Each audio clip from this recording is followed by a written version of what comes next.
Akbar. I mean, charity is something that is very, very fundamental in our deen, in our religion.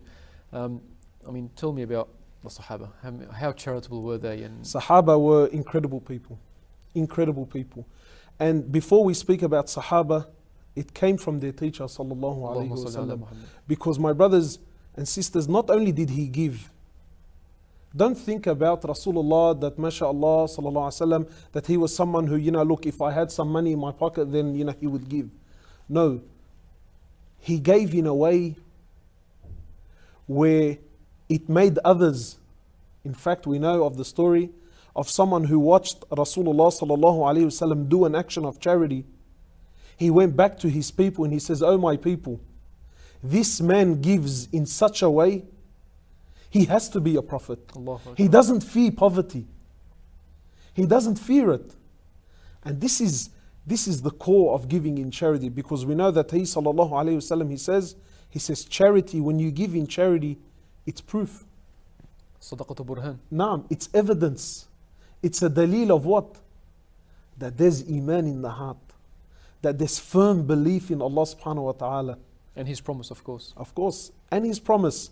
So you find that when you have a teacher like this, who gave a non-Muslim at the time, a massive flock of sheep that were in between two valleys.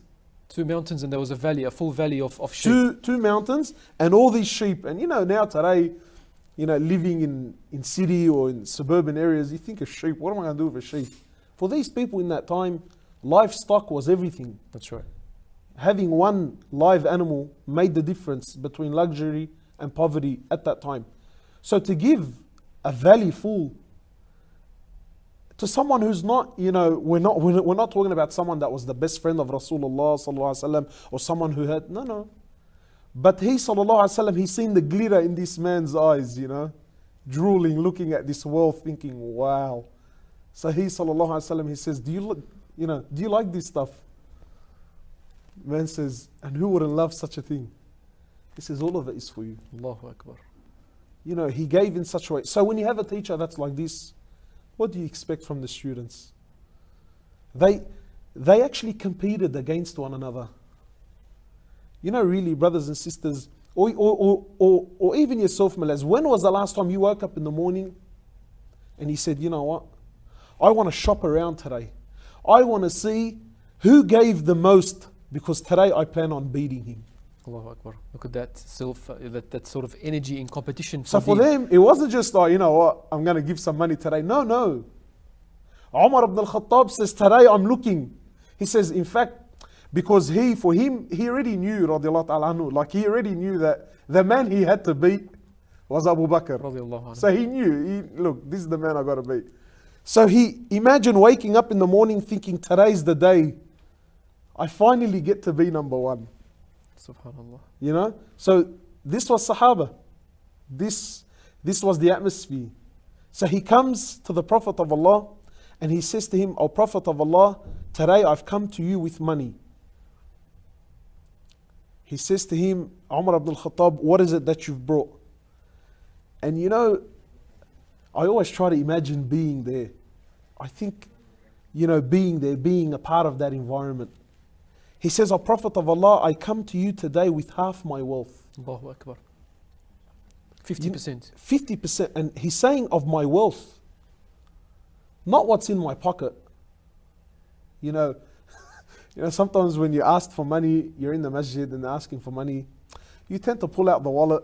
And I don't know about yourself, but with me, I usually have, I have them in order, from the biggest note to the smallest note.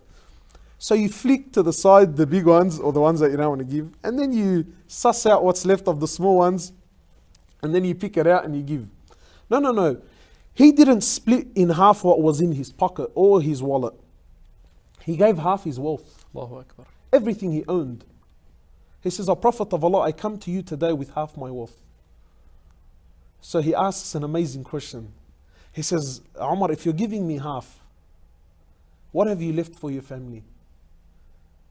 He says, "O Prophet of Allah, I've left the other half." Allahu Akbar. And then imagine from this, who walks into the gathering? Abu Bakr radiallahu anhu. Number one. Number one position walks in. And then he, sallallahu alaihi wasallam, he asks Abu Bakr, he says, Abu Bakr, what have you brought forward today? He says, today, O Prophet of Allah, I come to you with all my wealth. All my wealth. All, zeroed. In fact, some of the scholars write, it was to the point where, and I'm sure that they're just trying to display an image of how much. Some say he even pulled the nails that were holding his door.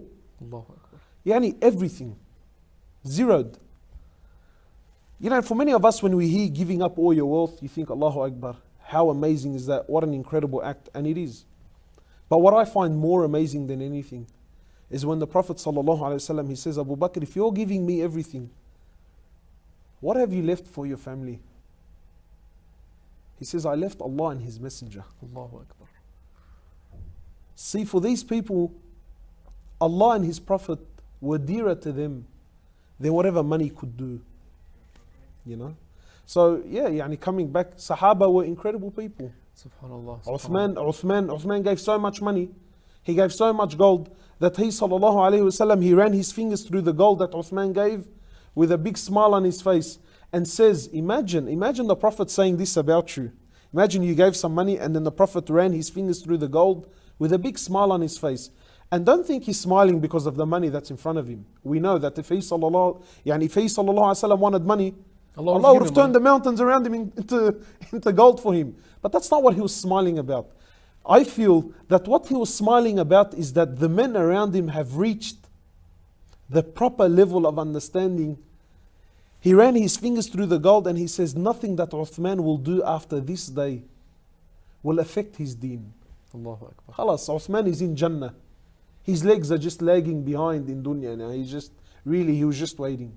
So, SubhanAllah, some great examples. Inshallah, we'll get to a quick break, and when we come back, we'll be speaking to Brother Muhammad Hablos more about the act of charity.